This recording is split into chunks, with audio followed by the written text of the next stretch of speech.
This message comes from Schwab. At Schwab, you can get everything from self-directed investing to full-service wealth management, all in one place. No matter your investing goal, life stage, amount to invest, or know-how, you can invest your way with Schwab. Hey, it's Rund. A quick note before we start the show. This weekend, we'll mark 1 year since Congress voted to eliminate federal funding for public media. That funding, more than $1 billion of it, is gone. But we're still here, making Throughline every week and taking you back to the moments in history that have shaped our current world. Because you, the public, continue to make this work possible. If you're already an NPR Plus supporter, thank you. If not, you can join the community of people who power public media at plus.npr.org.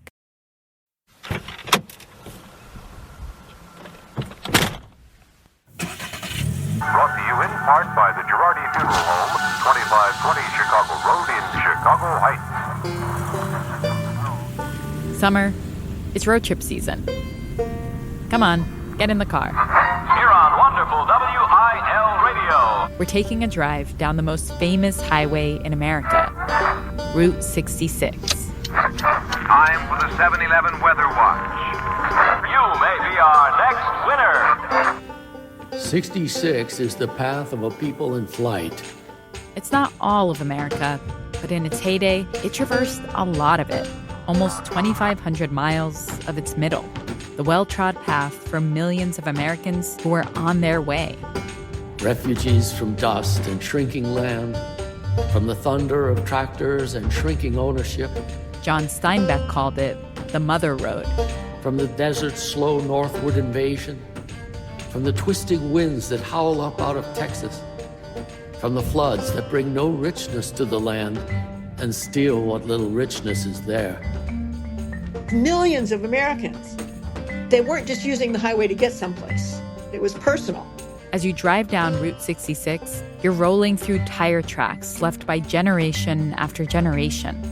You're the navigator. In the 60s, there was a TV show called Route 66. Cloud Lake, Table Rock, Grants Pass. It was about the adventures of two young guys in a Corvette. Now that sounds like a town where it'd be hard to get into trouble. Good. Meeting girls and solving murders and whoever knows what on Route 66. And my generation grew up with that show. It's the only highway I know of that has its own theme song. If you ever plan to motor west, Get your kicks on Route 66. travel my way, take the highway, that's the best. Nat King Cole recorded it, and it became famous. It became the anthem for the highway, for the vacationers. You can hear how Route 66 changed and how road trips changed in covers of this song, recorded between the 1940s and the early 2000s. The Rolling Stones gave it some tempo. Depeche Mode introduced some edge. And John Mayer brought it all full circle in 2006 with a version that makes you feel like you're pulling out of a diner parking lot in your Chevrolet Bel Air. When it goes from St. Louis, Joplin, Missouri, Oklahoma City looks so pretty, you'll see.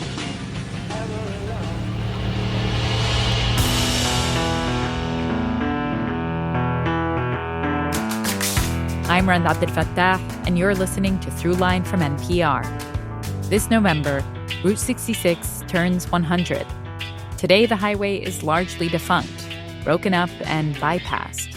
But in other places, it's been restored to its old glory, America's most nostalgic road trip, with wide-open road, sunsets that fill the whole sky, dirt-kissed Chevy trucks, and revving motorcycles. But Route 66 started out as a muddy road to nowhere. And today on the show, we'll meet a league of gilded-age bicyclists, a ragtag gang of cross-country runners, and a very stubborn highway commissioner who turned it into the main street of America.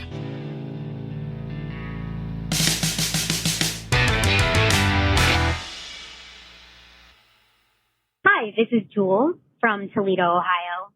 You're listening to Throughline from NPR.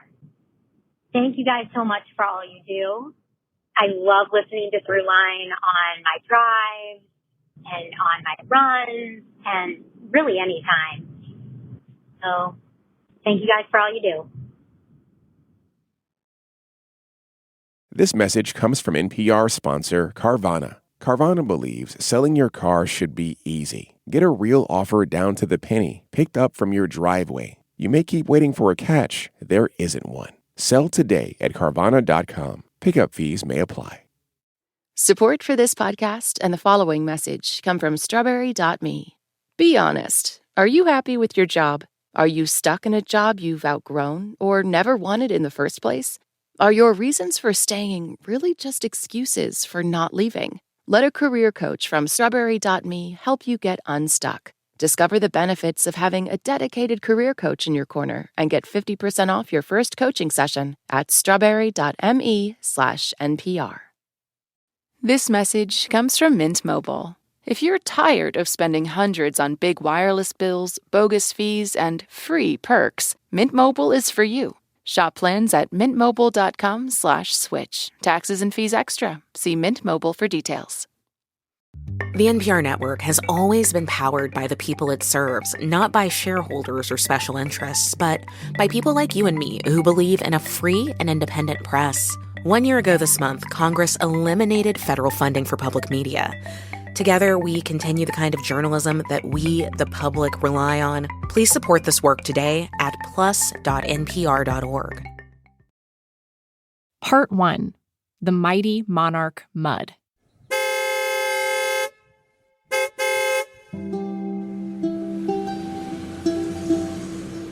I've never driven Route 66, but I can imagine it. Starting out in Chicago, driving past steaming sewer grates and concrete sidewalks, a lot of people, honking at red lights, sirens blaring. And then leaving all that behind for winding roads.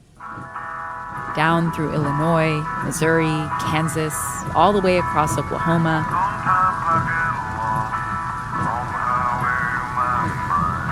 Over rolling hills, open plains.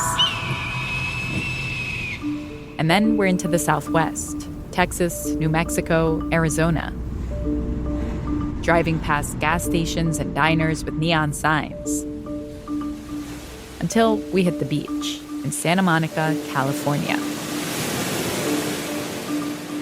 And all along the way, those two yellow lines take us through small towns where, occasionally, we might look out the window and see a little girl standing alongside the road, waving.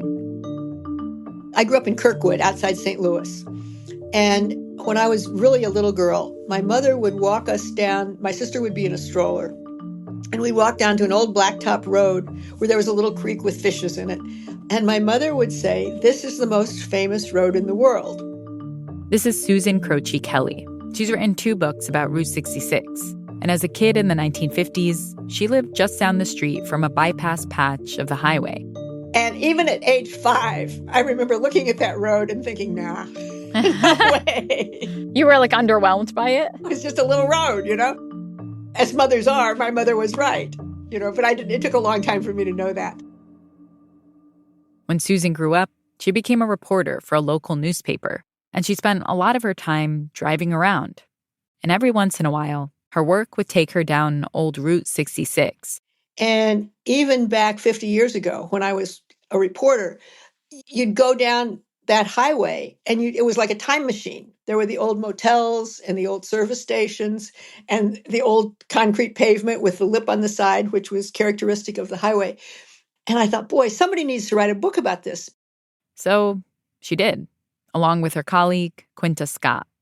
The two of them drove Route 66 together, knocking on doors, peering into shuttered businesses, grabbing a bite to eat at diners along the road. And what people said was, Cy Avery invented Route 66. So then we had to find out about Cy. Cyrus Avery was born in 1871 in a small town in Pennsylvania. He was named after his grandfathers, both of whom were also called Cyrus, and both of whom were farmers. His dad was a livestock farmer, and Cy, among other things, delivered milk in the town with an ox. By the time he was 12, Cy was growing up to be a curious and independent kid who knew his way not just around an ox cart, but the rutted dirt roads in Pennsylvania. And in 1884, after Cy's 13th birthday, he and his dad loaded up a heavy wagon and headed west in search of land for the family to settle on out on the frontier. His family says he went in a covered wagon. My conjecture is that if you're on a covered wagon from Pennsylvania to southwest Missouri and then into what is now Oklahoma, that probably there were wagons that broke down, there was horses that got away, and if there was a 13 or 14-year-old around, you would say, hey, come and help us pull this wagon out of the mud.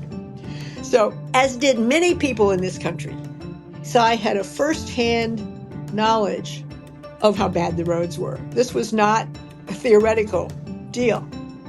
Even during the colonial period, Americans were complaining to their government about bad roads. So in 1806, Congress and Thomas Jefferson approved plans for a national road that would funnel settlers from Maryland into the Northwest Territory. But by the 1940s, the government had run out of money for the project. Then the Civil War broke out, and by the time that was over, roads just weren't a priority anymore. We obviously don't have audio of Americans talking about this in the late 1800s, but the memory of abysmal roads still felt fresh in the 1940s. You can hear it in this promotional film for highways. But there are many among us who can recall when there wasn't an auto to be seen on the streets. Less than 50 years ago, this was still a predominantly rural country, with much of its life drearily affected by extremes of weather and roads that were impassable for weeks at a stretch. So when Cy Avery and his dad were heading west, they would have run out of road somewhere around Illinois. And what they ran into was mud, and lots of it. What does it entail to actually try to pull a wagon out of mud? I can give you two stories. Okay. One of them was obviously apocryphal and probably from the era when Cy was that age. There were two farmers who lived across the road from each other. And they were friends, but the road was so terrible that they rarely actually crossed the road to be personally together. And one morning they were yelling across the road to each other, and they noticed there was a hat in the middle of the road. And one of the farmers got a long pole, and he flipped up the edge of the hat, and lo and behold, there was a head under it. They said, "My God, man, are you okay?" The guy kind of shook his head. He said, "Yeah, I'm fine." But he said, "I don't know about my horse." Does that help? Yeah. I have an image in my head for sure now. And you have to understand, this was happening to people all the time. Life on the farm was particularly difficult before 1900, almost primitive compared to the present. Convenience was for millions, often only a word in the dictionary, if you found time to look for it. If you look at newspapers from the late 1800s, they make getting stuck in the mud sound like today's equivalent of sitting in traffic. So annoying, and also so normal. You have produce to sell, purchases to make, bills to collect, and obligations to meet, but all these must wait because your only avenue of travel is taking its annual soak. And you can tell people were mad because they got a little snarky about it. The dirt roads of America are heavy drinkers. They lead a staggering and uncertain course from town to town. For 4 months of the year, they are unfit for the company of respectable people. But the agent of change, the hero roads were waiting for, wasn't who you might expect.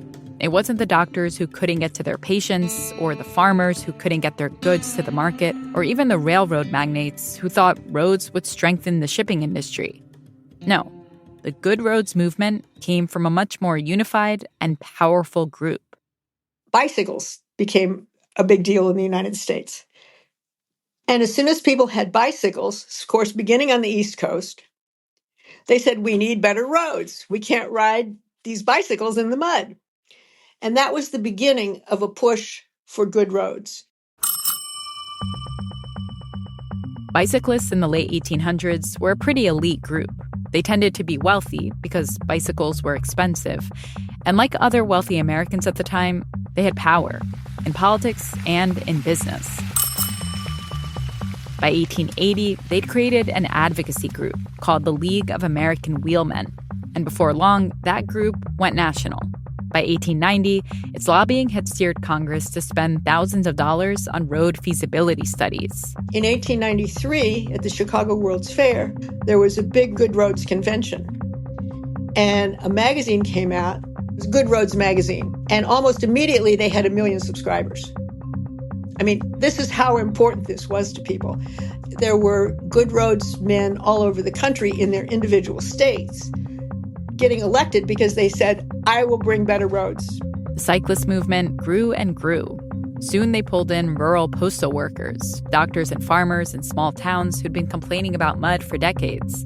They got the railroad magnates more involved, and they turned roads into a political issue, one politicians ran campaigns on, the way they might embrace climate or immigration as platforms today. And these were politicians whose names you might recognize. When we wish to use descriptive terms fit to characterize great empires and the men who made those empires great, invariably, one of the terms used is to signify that that empire built good roads.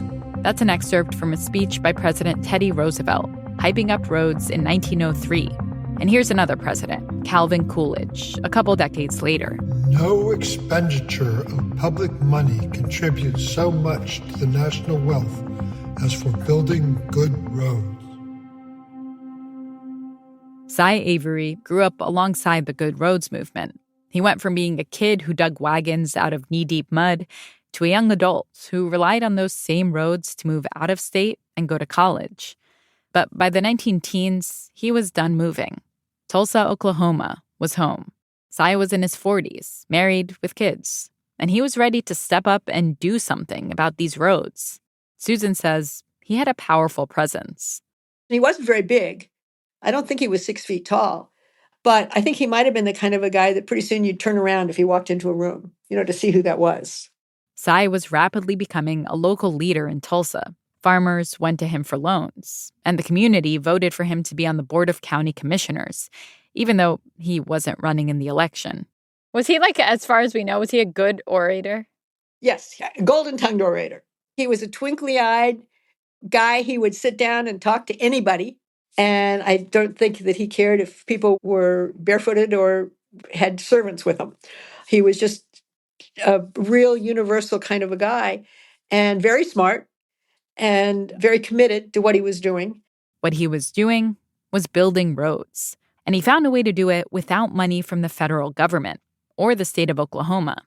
In 1912, he raised $25,000 from private donors to build roads. And all the while, he was rubbing elbows with state senators to get laws passed that would make it easier for county officials to approve and break ground on roads in their communities without having to deal with red tape at the state level. We know Cy hated being 4 wheels deep in the mud as much as the next guy. But Susan says his obsession with roads was also about something bigger. He knew this issue would one day become existential for his community. In that part of the world, I guess in most of the world, even still today, it's all about money. In the Midwest and on the frontier, a road could totally change a place. Not just in the obvious ways, by building up an economy and making commerce easier for everyone, but by attracting new people, new settlers, and maybe for the first time, visitors, tourists. They saw it as this is the way we build the country. This is the way we expand. Right.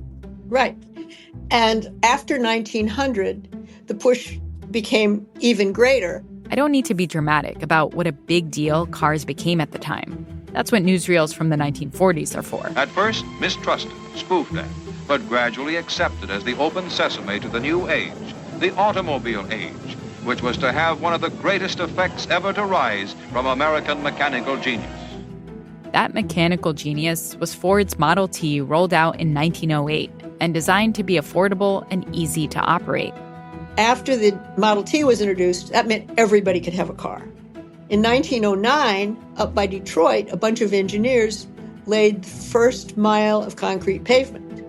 So that meant we could get hard roads.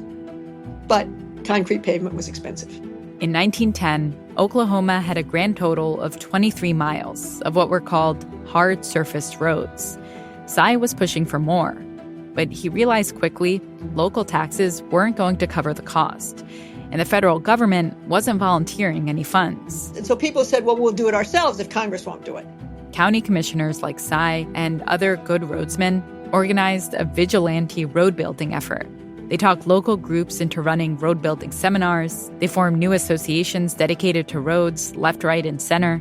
The Tulsa Automobile Club, the Mid-Continent Highway Association, the Tulsa Good Roads Association. You get the idea. And all of this was working. The federal government was expressing a greater interest in roads. It looked like money to build a highway system might be on the way. 1916, money was made available and the states began to pave their roads. By that time, every state had its own highway department.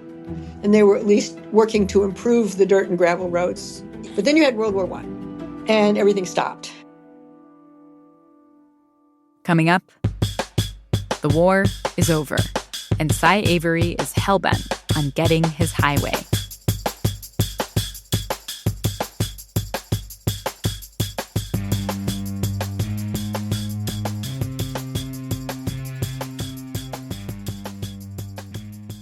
Hi, this is Kyle from Boys Town, Nebraska. You are listening to Throughline from NPR. This message comes from Mint Mobile. If you're tired of spending hundreds on big wireless bills, bogus fees, and free perks, Mint Mobile is for you. Shop plans at mintmobile.com/switch. Taxes and fees extra. See Mint Mobile for details. This message comes from BetterHelp. People talk about mental health more openly now, but asking for help can still feel hard. BetterHelp's 2026 State of Stigma report surveyed 2,000 Americans and found that 85% believe getting support is wise, yet 74% say society discourages people from doing so. Don't let stigma stand in the way of support. Start therapy with BetterHelp. Visit betterhelp.com/NPR. Everyone wants to know if AI is conscious. But consciousness is really hard to define. It's the experience we're having right now. What it is like to eat chocolate or to look at the blue sky. So how do we know who or what is conscious? Check out the new ways scientists are finding to measure the elusive phenomenon on shortwave. Listen on the NPR app or wherever you get your podcasts. Part 2. Route 62. In April 1917, the United States declared war on Germany. And when it entered the war, road building efforts came to a screeching halt. Instead, states like Cy Avery's Oklahoma focused their resources on the war effort. They sent their oil, mules, oxen, and draft horses to the battlefront. When the U.S. military came home, it was newly motivated to invest in its own highway system. And that wasn't the only thing that had changed. Regular Americans had cars now, around 6 million of them. By 1929, that number would balloon to 23 million. And very, very little pavement. So if you can imagine driving 2,400 miles, mostly on a dirt road, people were pretty concerned about getting highway pavement. This was not just a weekend deal. This was serious business. And while they waited to hear if and how the federal government might get involved, county commissioners like Cy Avery took matters into their own hands. During those years, there became about 250 of these, what I call do-it-yourself highways. Some of them went across the country, some of them just went from one side of a state to another. But the idea was that all the towns along the way would ante up money. And they would promise to keep the road in as good of shape as they could. And then the money would go to advertising. Advertising, because Americans were starting to travel in greater numbers. Previously, the American frontier had been a place you moved to, a place you never came back from. But now, as the country was expanding, roads were also making it feel smaller, more accessible. I think it may be that you could say that the country's identity changed because of the roads. As people began to connect with each other. You know, you don't send your daughter off to be married and go out west and never see her again. Physical communication became possible. And that was a huge change for this country. Cars and roads were ushering in a modern era. And not just for the big cities on the coast, but for suburban and rural communities too. So this was the future in a nutshell. Like this road project, that was the future of the country. Yeah. If you wanted to build that future, you needed to build the roads. Right. So let's go back to Route 66. 1924. Cy Avery had grown from a road evangelist to state highway commissioner for Oklahoma. He was on at least 3 different boards working with the federal government to make national highways a reality. But there's just one you need to keep track of. The American Association of State Highway Officials. Lots of the guys in this association had roots going back to the good roadsman days of the late 1800s. They were people who'd been lobbying for roads and highways for decades. But by 1925, they'd amassed some real authority. And they got together and asked the Secretary of Agriculture, who was the man ultimately in charge of rural roads, to appoint a committee to work together and figure out which ones of the major highways in each state would connect into a national highway system so that you could get in a car in Seattle and drive to Florida and not get lost and not run into the mud. They got the go-ahead. Over the course of several months, Cy and his fellow highway obsessives at the AASHO met around the country. They spread maps across tables, flagged roads that were already paved, and started debating where the new roads should go, the major highways connecting all these little tributaries. They would be the most important roads, and people would know that if they got on one of those roads, that they would be able to go wherever they wanted to go. And our man Avery was really interested in making sure that a lot of roads went through Tulsa. Did Cy Avery have a genuine passion for roads? Yes. But his real love was Tulsa, Oklahoma. And he had visions that went beyond car traffic. He wanted to put his city on the map. So even though the highways the association was plotting mostly went in a grid, north to south or east to west, Cy lobbied hard for his road. It was shaped like a hockey stick because it didn't really matter to him where the road went after Tulsa. So it ran west to east from Los Angeles to Tulsa and then northeast to Chicago. Here's how he justified it to a reporter at the time. This road of ours is the shortest to Southern California. There's already a tremendous traffic volume, and it will increase rapidly when the national highways are designated. There'll be no chance of getting lost. Naturally, it'll be the best road. It will get the business. By October 1925, there was a map with 75,884 miles of highways traversing the United States. It was all very organized. You could tell whether a highway ran north-south or east-west by its number. All the major roads ended in 0 or 1. So that a driver who knew that they were on one of those roads would know that it would be a better road and that that's the best way to drive. Well, as you can imagine, the people in all those little towns all wanted to be on these main roads. The highway Cy Avery had fought so hard for, the one bridging Los Angeles and Chicago via Tulsa, it was a bit of an oddball. But Cy still wanted it to have a nice round number. So anyone opening up a road map would know it was a major route, one they should take, Route 60. And that's the number Cy's highway had when the map was sent around to the states for approval. When the map got to the states, it was pretty much approved, except that the governor of Kentucky looked at the map and he said, wait a minute, there's no zero-ending highway that goes through Kentucky. Kentucky is a proud member of the United States and has been for a very long time, and Kentucky has been ignored. It also did not escape his notice that this new Route 60 would stop its eastward run just in time to skip over his home state and veer north to Chicago instead. And he got very emotional about it. Chicago influence is written all over the map. All east and west traffic is routed north of the Ohio. The East, I am sure, will join in with me in my protest. Likewise, the South, I will use every means in my power to fight this proposition of isolation. And Avery would have none of that. If routes are to be changed this way, without any notice to states or to the executive committee, you're making a joke of the interstate highway. Well, then the governor went to the executive committee of the state highway officials. But you know who was on that committee? Cy Avery. And he was not sympathetic to the governor of Kentucky's cause. I can think of nothing more unfair to the original marking committee or to the members of the executive committee. Well, then the governor went to his congressman and complained about the highway. And you can imagine what happened next. We watch Congress all the time. If it's something not very important, they can get very riled up. And the highway number issue got to be not only the Kentucky congressman, but the Oklahoma congressman. And then automobile organizations began taking sides. Other states began taking sides about whether a highway that stopped in Chicago should have this exalted zero-ending number. And as you can imagine, the people in Washington that were dealing with the highway system were getting more and more upset. And finally, one of them wrote to Avery and said, look, if you don't solve this problem, we're not going to have a national highway system. You've got to do something. Cy Avery had a choice to make.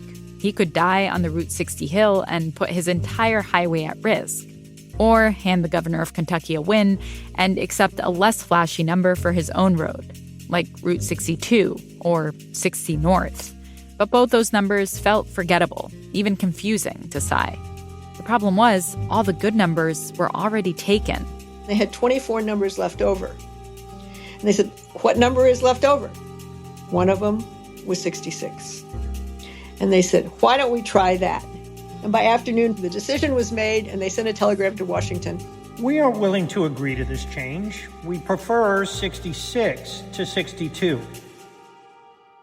There was something about that number, 66, the way it rolls off the tongue, the visual impression of the matching sixes, a sort of edgy symbolism. In other words, Avery was on board because he thought he could sell it. Ah. I think that's what it amounts to. Yeah. He was like, this number has marketing power.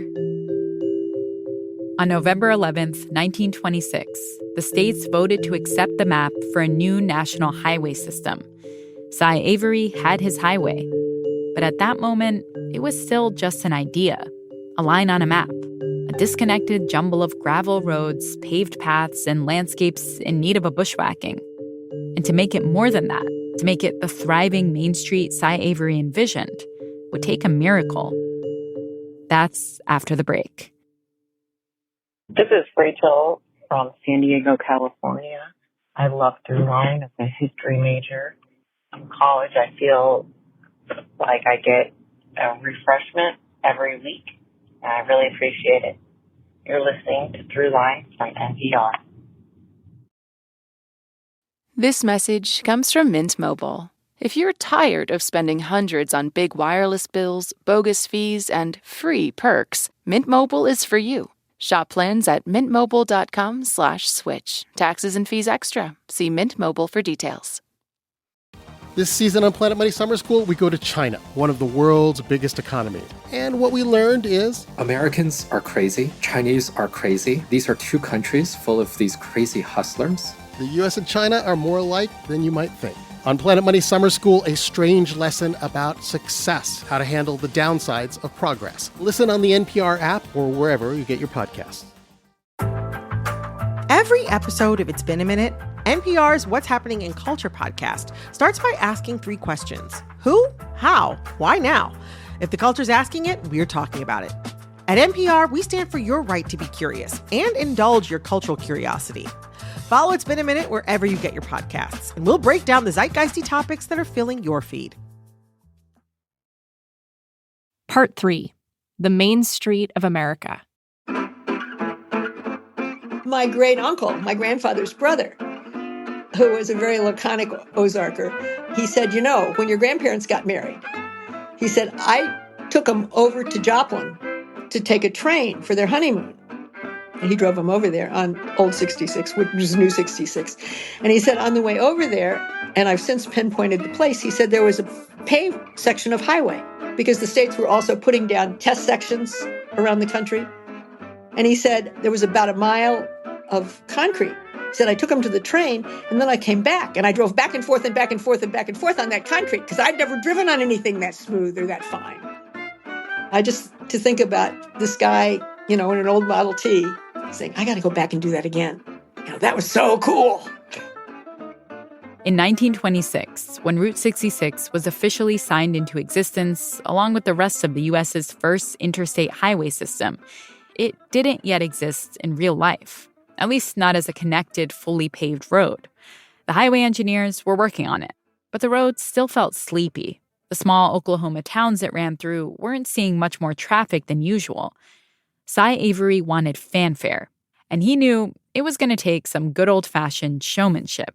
Within weeks of coming up with the number and getting the quick approval from the other states to go ahead, Avery was invited back to Springfield by one of his buddies, another good roadsman named John Woodruff, who was one of the civic leaders in town.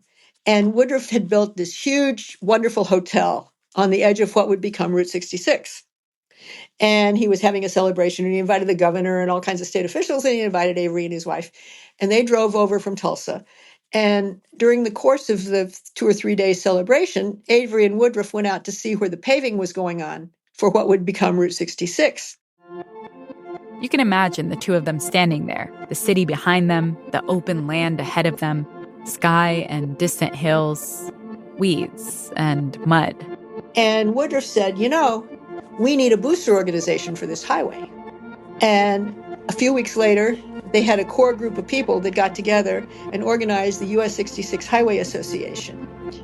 And in the very first organizational papers, they said, we are going to make this the main road west and the most well-known highway out there. So Avery's bent for promotionalism was front and center. That's basically why Route 66 is Route 66. It's because of this guy. Woodruff and Avery bought ads in magazines and put up billboards. They hired a PR guy. And of course, had lots and lots of meetings, which were more well-attended than you might think. They had over 100 people at this first meeting. And the minutes of that very first meeting talked about not only advertising the highway, which the Route 66 Association did, and working to get the road paved, but they also sent a message to all the little towns and said, okay, you guys need to promote whatever is in your area that will bring people there. So this is going to be an event to go down Route 66 from the very get-go. And this committee came up with a pretty wild stunt, a stunt that you may never have heard of, but whose consequences rippled around the world. The Bunyan Derby. I think this is the reason that Route 66 is known around the world, right there. It all started with the publicist Woodruff and Avery had hired to hype up Route 66, a guy named Lon Scott. And while Avery and Woodruff were going around helping the states and the counties get money to pave the road, he was going around to chambers of commerce, and he talked about, we're going to put ads in national magazines, and we're going to do this and that. And somebody said, yeah, but what are you going to do to make the road famous? And somebody else said, have a foot race. Oh. And everybody guffawed. A foot race on the highway? Yes.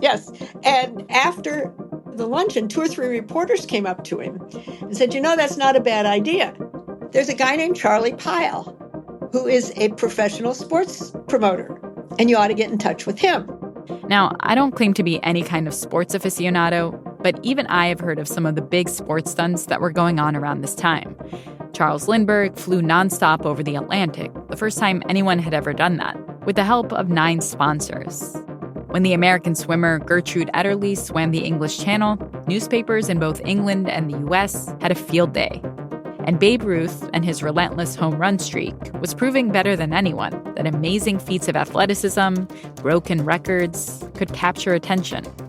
Expert promoters knew how to turn that attention to their advantage. And Pyle was the sports promoter. So they got in touch with Charlie Pyle, and the end result was the great international transcontinental foot race from Los Angeles to Chicago and then on to Madison Square Garden. The race would be open to any runner who wanted to register from anywhere in the world. But Pyle also made a point of recruiting people he knew would make a good story. In March of 1928, 199 men lined up, and they included your typical American runners, a number of Olympic athletes, a black runner from Seattle, a guy that was in Bible movies who wore long biblical robes when he ran, a prize fighter from Arkansas who ran in red long underwear, at least for a while. I mean, it was just a motley crew. There were rich people whose families came along with a trainer and another car. There were poor people who didn't have anything else to do. They opened this up to everybody, and then they promised $25,000 to the winner. At that time, I mean, that was more money than anybody had, and $1,000 to the top 10 finishers. And so this got worldwide attention. You can imagine. Newsreels covering the race don't have sound. But on the first screen, a quote flashes onto the screen in cursive. America calls it the Bunyan Derby. A throng of spectators bobs around the hood of a black car near the starting line.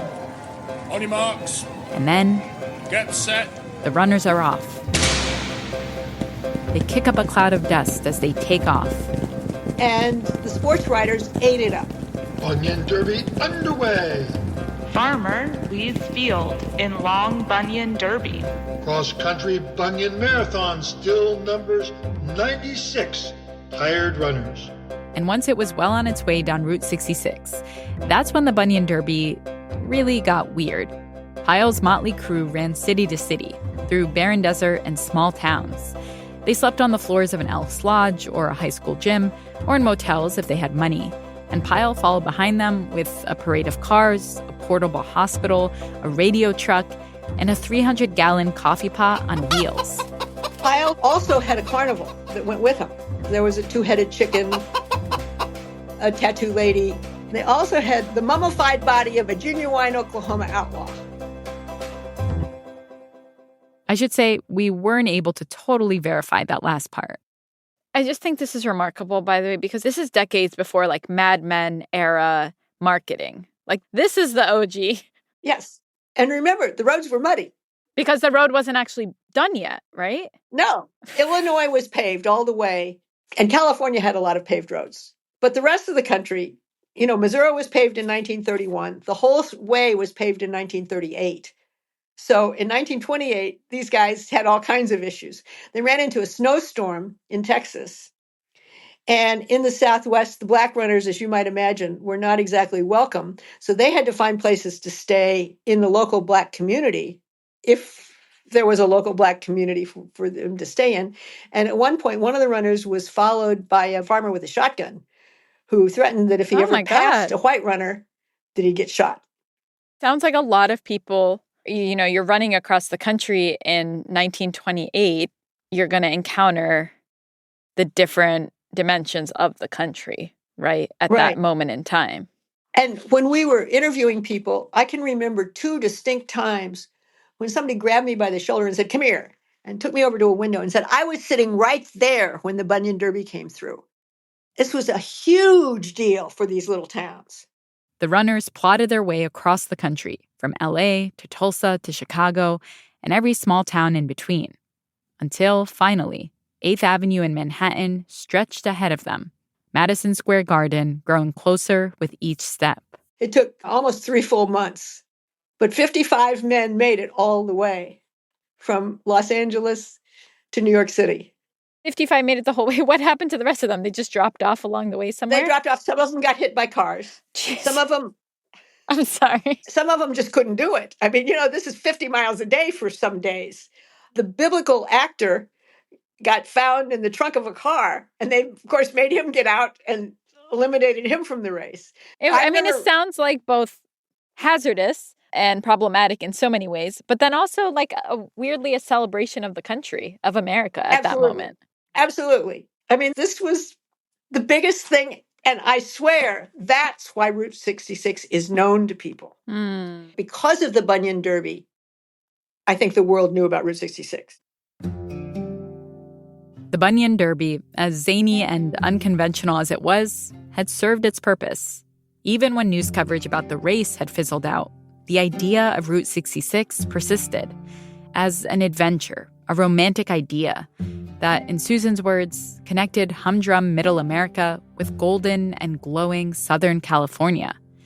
And even after the runners were gone, the cars kept coming, full of tourists who wanted to see Route 66. My great-grandfather had a farm on southwest Missouri that fronted on Route 66. And Mom talked about seeing, one time she saw a stilt walker going across the country. Circuses because that was the era when circuses were traveling all over the place. And can you imagine being a kid and you're running down and seeing the elephants go by? I mean, wow. So this was a big deal. And from the very beginning, Route 66 was the best show in town. But Mom also talked about something else. She talked about sitting on the porch with her grandfather and his cronies. And they'd watch the cars go past on the highway down at the end of the field. And she said, inevitably, one of those men would say, if I had a nickel, just a nickel, for every car that goes past on this road. Route 66 was always, Cy Avery or not, it was always about money. Getting people to drive in, get their car serviced, spend the night, eat in the cafes, and leave money behind. Because there was not much chance without the highways. In the early 1930s, Cy Avery stepped away from the highway-making business. But his dream stayed alive. Route 66 kept growing, and by the end of the decade, the whole thing got paved. The first U.S. highway paved all the way west. In the 40s and 50s, families, now with paid time off, set off on road trips. One of the best things about a trip to Southern California on US 66 is that it starts in Chicago. And promotional films like this one sold them on every stop along the way. I leave St. Louis and continue west. I'm having a very nice trip. You can hear how over the course of these decades, Route 66 starts to take on a new identity. Route 66, called the Main Street of America, with ad copy that really channels John Steinbeck. Highway 66 leads across the arid grass-covered plains and plateaus that sweep toward the distant hills, through a landscape of constantly changing colors, dotting the limitless panorama of earth and sky. Eyes on the street, ahead, and bent to it again.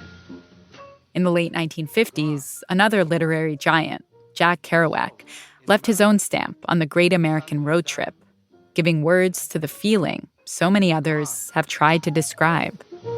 So, in America, when the sun goes down, and I sense all that raw land that rolls in one unbelievable huge bulge over to the west coast, and all that road going, and all the people dreaming in the immensity of it, the evening star must be drooping and shedding her sparkler dims on the prairie, which is just before the coming of complete night that blesses the earth, darkens all the rivers, cups the peaks, and folds the final shore in. Susan says if Cy Avery, the PR campaign, and the Bunyan Derby were what put Route 66 on the map, the people who drove down the road in the decades that followed were the ones who made it mean something.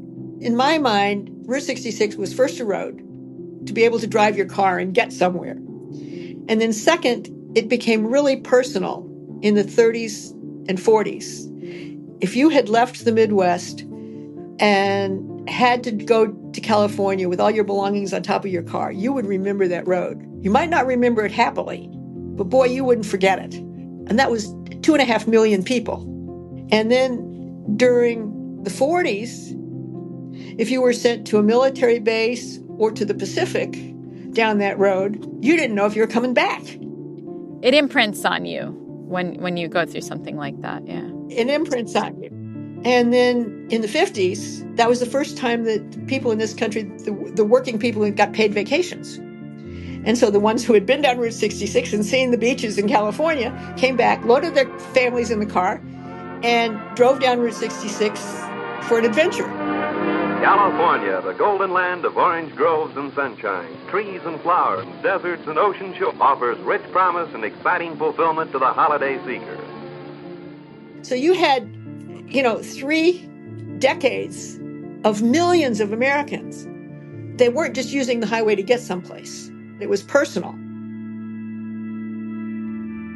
At a time when the country was growing and U.S. cities were changing, Route 66 allowed Americans to experience the vastness of their own country. And at the same time, it made that country feel smaller, quainter, simpler. Route 66 was the highway that taught Americans how to take a road trip before that experience had been enshrined as a core part of this country's identity, before the open road and the opportunity and freedom it represented had been articulated as something truly American. But the road itself was not as enduring as the ideas it birthed. Over the course of decades, the federal government passed new highway legislation, and built newer, bigger roads, which bypassed and replaced the old Route 66. After the interstate system came in, Route 66 was pretty much defunct. As the interstates came, they took the official signs down, and pretty soon there was not much there. Business just stopped. In 1985, the highway was officially decommissioned. Today, in parts, Route 66 has been reduced to disconnected fragments of cracked asphalt, tumbleweeds, and dusty, out-of-date road signs. It's a road past the golden years of retirement, crisscrossed and paved over by newly poured highways of gray concrete. But something else happened too. As car traffic dwindled and small towns along the road started to dry up, some local communities rallied around Route 66 with a spirit Cy Avery would have been proud to see. And so they started the first historic Route 66 association. Well, you know what's happened since then. The associations have grown, and 66 has become, instead of a road, it has become a tourist attraction. Which was always Cy Avery's dream, wasn't it? That's right. And, well, the very last thing in my book, in 1958, more than 40 years after he began building roads in Tulsa County, Cy received news that the county commission had changed the name of River Road to Avery Drive. When he heard the news, he observed to a friend, 40 years is a long time, but it only goes to show that anyone interested in roads should never quit. You know, we're marking 100 years this year, and the country was undergoing this huge dramatic transition at that moment. What does Route 66 kind of symbolize when it comes to the American story? What does it symbolize when it comes to the American road trip? I think this has always been a do-it-yourself country. If somebody wanted to make something happen, they did, or they could. It was possible. And I think it epitomizes the can-do spirit of the United States. And I have heard so many stories about hitchhiking down Route 66. I've met a Finnish couple that was actually on their honeymoon down Route 66. And all of the little towns that have any kind of a tourism bureau will have a booklet that talks about people from all over the world who come in. And there's that much of an interest in this old road. So it's the world's highway. It's the world's highway. And what does it reflect about the U.S.?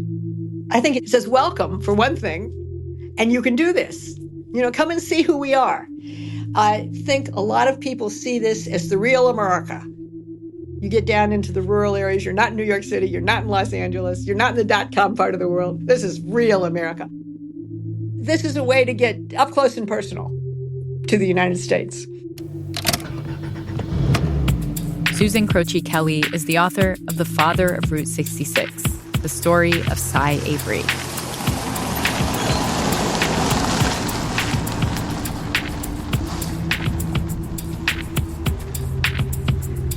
And that's it for this week's show. I'm Rand Abdelfattah. Throughline was created by me and Ramtin Arablouei. This episode was produced by me and Sarah Wyman, Julia Redpath, Casey Miner, Devin Katayama, Kiana Moghadam, Amy Padula, Jasmine Romero, Skylar Swenson, Liana Simstrom, Irene Noguchi. Voiceover work from Dan O'Neill, Ryland Barton, Steve Drummond, Mark Smith, and Emily Seja. Fact-checking for this episode was done by Kevin Vogel. This episode was mixed by Jimmy Keeley. Thank you to Johannes Durgi, Cheyenne Butler, Matthew Pollack, Nadine Zylstra, and Tommy Evans. Music for this episode was composed by Ramtin and his band, Drop Electric, which includes Naveed Marvi, Sho Fujiwara, Anya Mizani.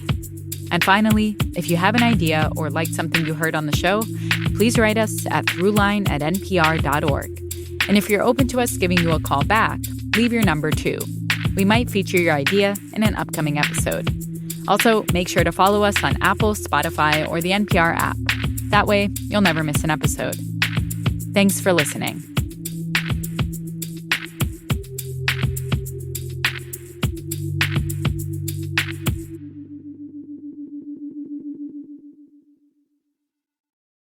This message comes from MIDI Health. Co-founders Dr. Kathleen Jordan and CEO Joanna Strober discuss why they started a virtual care platform for women in perimenopause and menopause.